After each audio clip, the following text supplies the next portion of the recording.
10월의 마지막 주간입니다. 시간이 참 빠른데요. 한 달 동안 지켜주신 하나님의 은혜에 감사하며 선하신 하나님을 찬양하는 10월의 마지막 주간이 되기를 주님의 이름으로 축복합니다. 오늘 함께 나눌 말씀은 시편 107편 1절부터 22절 말씀입니다. 여호와께 감사하라. 그는 선하시며 그 인자하심이 영원함이로다.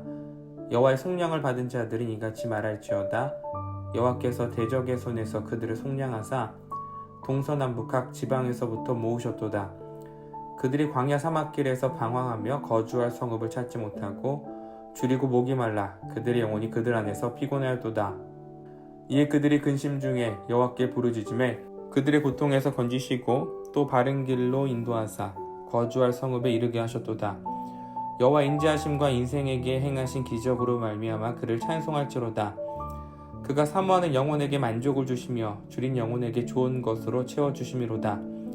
사람이 흑암과 사망의 그늘에 앉으며 곤고와 쇠사슬에 매임은 하나님의 말씀을 거역하며 지존자의 뜻을 멸시함이라. 그러므로 그가 고통을 주어 그들의 마음을 겸손하게 하셨으니 그들이 엎드러져도 돕는 자가 없었도다. 이에 그들이 그 환난 중에 여호와께 부르짖음에 그들의 고통에서 구원하시되 흑암과 사망의 그늘에서 인도하여 내시고 그들의 얽어맨 줄을 끊으셨도다. 여호와 인자하심과 인생에게 행하신 기적으로 말미암아 그를 찬송할지로다. 그가 논문을 깨뜨리시며 쇠빗장을 꺾으셨음이로다. 미련한 자들은 그들의 죄악의 길을 따르고 그들의 악을 범하기 때문에 고난을 받아 그들은 그들의 모든 음식물을 싫어하게 되어 사망의 문에 이르렀도다. 이에 그들이 그들의 고통 때문에 여호와께 부르짖음에 그가 그들의 고통에서 그들을 구원하시되 그가 그의 말씀을 보내어 그들을 고치시고 위험한 지경에서 건지시는도다. 여호와 인자하심과 인생에게 행하신 기적으로 말미암아 그를 찬송할지로다. 감사제를 드리며 노래하여 그가 행하신 일을 선포할지로다. 아멘. 시편은 150편의 시가 5권으로 이루어진 말씀입니다. 오늘 본문인 시편 107편은 시편 제5권을 시작하는 말씀인데요. 예루살렘 성전에서 축제가 있을 때 감사 예식으로 불리워진 공동체 찬양입니다. 오늘 본문에서 총 3그룹이 등장합니다. 이들은 어떤 자들일까요? 2절 말씀처럼 여호와께 속량을 받은 자들입니다. 구원을 받은 자들이죠. 그런데 이들은 모두 고통을 당하고 있었습니다. 첫 번째 그룹은 4절부터 9절 광야에서 길을 잃고 방랑하던 자들이고요. 두 번째 그룹은 10절부터 16절 어둠 가운데 감옥에 갇힌 자들입니다. 세 번째 그룹은 17절부터 22절 병들고 아픈 자들이죠. 이 세 그룹이 절박하고 고통 가운데 있었습니다. 그러나 모두 여호와께 속량함을 받은 자들이죠. 구원을 받은 자들입니다. 그런데 세 그룹이 부르는 찬양의 모습을 보면 형식이 동일합니다. 먼저 자신들의 현재 고통의 상황을 묘사하고 있고요. 두 번째, 기도를 드립니다. 그리고 세 번째, 구원을 요청하고 마지막 네 번째, 감사를 표현합니다. 고통, 기도, 구원, 감사. 이 네 개의 사이클이 세 그룹의 노래에서 동일하게 나타나죠. 첫 번째 그룹, 광야의 방랑자들을 보면 4절부터 5절, 이들이 어떤 상황 가운데, 어떤 고통 가운데 있었을까요?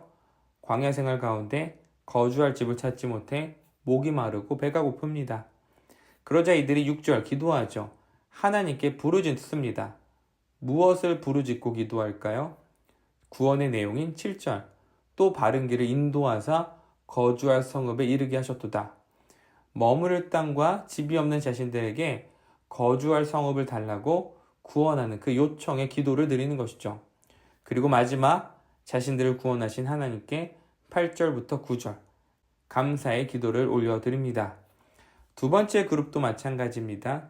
10절부터 12절 먼저 어둠과 사망의 그늘 가운데 쇠사슬에 매여있는 이 자신들의 고통을 묘사하죠. 그러자 13절 기도합니다. 여호와께 부르짖으며 고통에서 구원해달라고 요청하는 것이죠. 구원의 내용은 14절 흑암과 사망의 그늘에서 인도하여 내시고 그들의 얽어맨 줄을 끊으셨도다. 자, 그리고 이 고통의 원인이 제거되자 하나님께 15절, 16절 감사의 찬양을 드립니다. 자, 오늘 마지막 세 번째 그룹은 죄악으로 인해서 병든 자들입니다. 이들이 고난을 받는 이유는 17절을 보면 죄악의 길을 따르고 악을 범했기 때문이죠.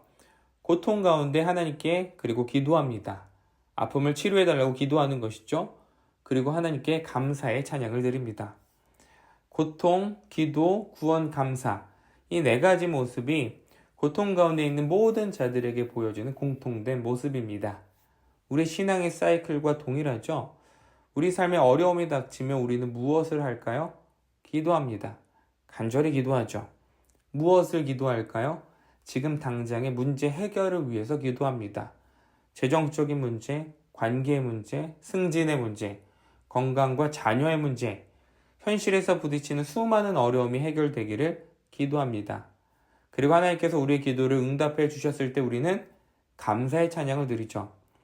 오늘 본문에서 시편 기자는 이 다양한 세 그룹의 고통을 언급하고 이들이 기도하고 있는 감사의 모습을 묘사하고 있습니다.